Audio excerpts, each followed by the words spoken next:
सिनेसृष्टीत मोठ्या चित्रपटांबद्दल चर्चा आणि वाद हे काही नवीन नाही। सिकंदर आणि किंग या दोन चित्रपटांनी सध्या संपूर्ण इंडस्ट्रीमध्ये गोंधळ माजवला आहे। एका बाजूला सलमान खानचा सिकंदर तर दुसऱ्या बाजूला शाहरुख खानचा किंग। ही दोन्ही चित्रपट ओरिजिनल असतील की फक्त रिमेक? खरंच काहीतरी भन्नाट होत आहे का की केवळ चाहत्यांना भुलवण्याचा खेळ आहे? सिकंदर मोठ्या कमबॅकच्या उंबरठ्यावर। सिकंदरचा टीजर काही दिवसांपूर्वी आला आणि लगेच चर्चेचा विषय ठरला। काही जण खुश झाले, काहींना फारसा प्रभावी वाटला नाही।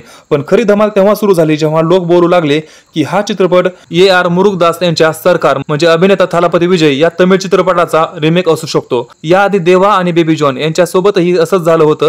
त्यामुळे सिकंदर खरंच रिमेक आहे का हे ट्रेलर आल्याशिवाय निश्चित होणार नाही। किंग शाहरुख खान नावाचा सर्वात मोठा गेम चेंजर। शाहरुख खान आणि किंग या नावाचा एकत्रित उच्चार जरी झाला तरी चाहत्यांमध्ये वेगळाच जल्लोष होतो। पण हा चित्रपट ही एका मोठ्या वादात सापडला आहे। प्रथम या चित्रपटाचा दिग्दर्शक बदलण्यात आला। सुरुवातीला सुजय घोष यांना दिग्दर्शनाची जबाबदारी देण्यात आली होती, पण आता ती सिद्धार्थ आनंद यांच्याकडे आहे।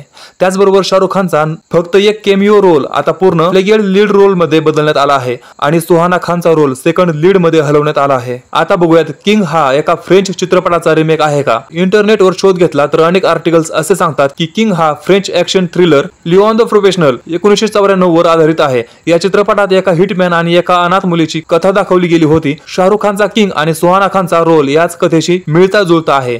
पण गंमत बघा, 2000 मध्ये बॉलिवूडमध्ये बॉबी देओल आणि राणी मुखर्जी अभिनीत बिच्चू हा चित्रपट आला होता जो आधीच लिओनचा रिमेक होता। मग किंग नवा आहे की फक्त अजून एक रिमेक? सिद्धार्थ आनंद हा मोठा दिग्दर्शक आहे, त्यामुळे त्यांनी या चित्रपटात बरेच बदल केले असतील। शाहरुख खानसाठी ही संधी आहे की तो एक संपूर्ण नवीन स्टोरी लाईन तयार करून बॉलिवूडला पुन्हा एका नवीन स्तरावर घेऊन जाईल। सिकंदर आणि किंग बॉलिवूडच्या भविष्यातील खरा आधार बनू शकेल का? तर 2025 मध्ये सिकंदर ईदला येतोय आणि 2026 मध्ये किंग। पण खरी मजा तेव्हा असेल जेव्हा हे दोन्ही चित्रपट 100% ओरिजिनल असतील, कोणताही रिमेक नसेल। जर हे फक्त रिमेक असतील तर चाहत्यांना फसवले जाईल।